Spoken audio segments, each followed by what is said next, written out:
ये कहानी उस समय की है जब देश में राम राज्य था। भगवान श्री राम अपने दरबार में लोगों की समस्याओं का समाधान करके लोगों को न्याय दिलाते थे। एक बार की बात है, भगवान श्री राम का दरबार दिन भर सबकी समस्या को सुलझाने के बाद दरबार की कार्यवाही समेट रहा था। लोग अपनी अपनी समस्या का समाधान लेकर वापस अपने घर जा रहे थे।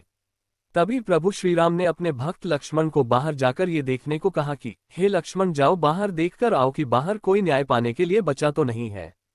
ये सुनकर लक्ष्मण तुरंत बाहर जाते हैं और देखते हैं, उन्हें बाहर कोई नहीं दिखता। इसलिए वह वापस दरबार में आकर भगवान राम को बताते हैं कि नहीं प्रभु, बाहर कोई नहीं है। ये सुनकर प्रभु श्री राम फिर कहते हैं, जाओ एक बार फिर देखकर आओ कि कोई न्याय पाने के लिए खड़ा तो नहीं है। ये सुनकर लक्ष्मण जी बड़े अचंभित हो जाते हैं कि अभी उन्होंने बताया कि बाहर कोई नहीं है, फिर भी भगवान श्री राम कह रहे हैं कि जाओ बाहर देखकर आओ कि कोई खड़ा तो नहीं है।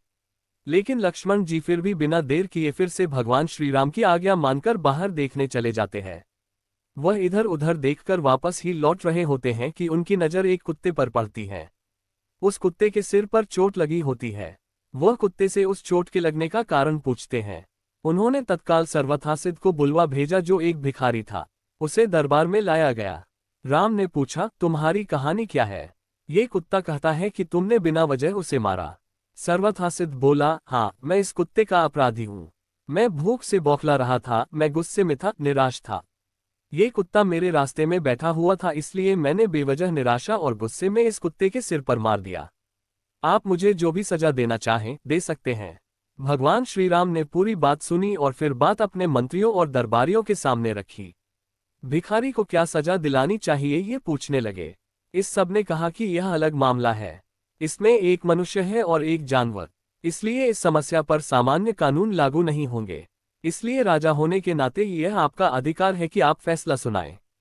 फिर राम ने कुत्ते से पूछा, तुम क्या कहते हो? क्या तुम्हारे पास कोई सुझाव है?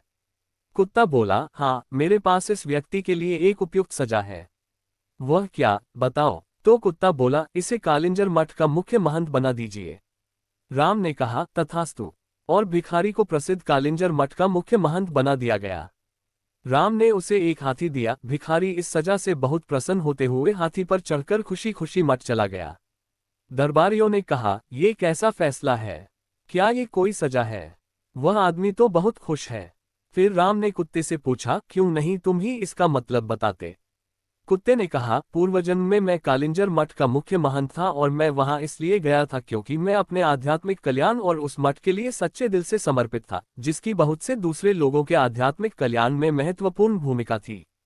मैं वहां खुद के और हर किसी के आध्यात्मिक कल्याण के संकल्प के साथ वहां गया और मैंने इसकी कोशिश भी की। मैंने अपनी पूरी कोशिश की, मगर जैसे जैसे दिन बीते धीरे धीरे दूसरे छिटपुट विचारों ने मुझे प्रभावित करना शुरू कर दिया। मुख्य महंत के पद के साथ आने वाले नाम और ख्याति ने कहीं न कहीं मुझ पर असर डालना शुरू कर दिया। कई बार मैं नहीं, मेरा अहम काम करता था। कई बार मैं लोगों की सामान्य स्वीकृति का आनंद उठाने लगता था।